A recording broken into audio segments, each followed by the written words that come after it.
So this is Christmas, and what have you done? Another year over,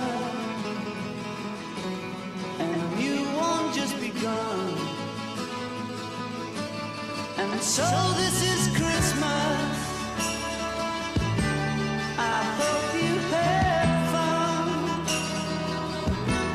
The near and the dear ones, the old and the young.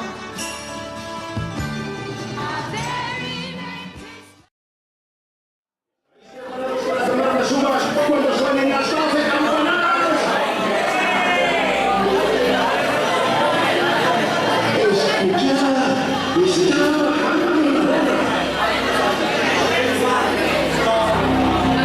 Estos son los cuartos. No os comáis las uvas todavía.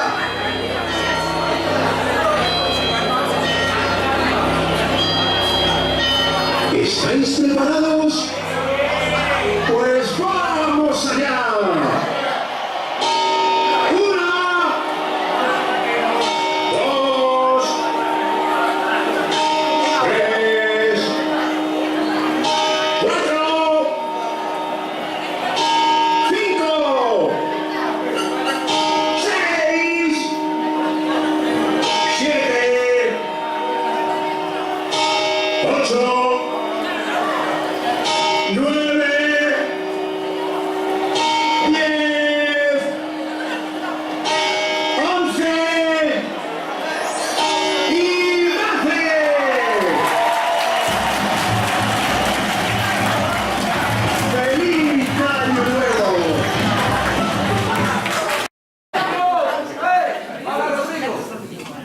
Que conste que non preparei nada porque non me dixeron que tiña que presentar nada, pero non.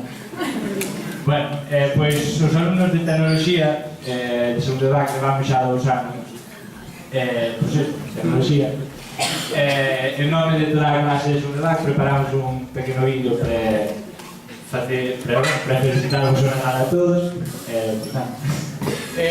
Estade atentos porque hai un momento en que sona unha panxoliña que programaron eles e sona baixa hacia cara ao tercio final do vídeo. Estade...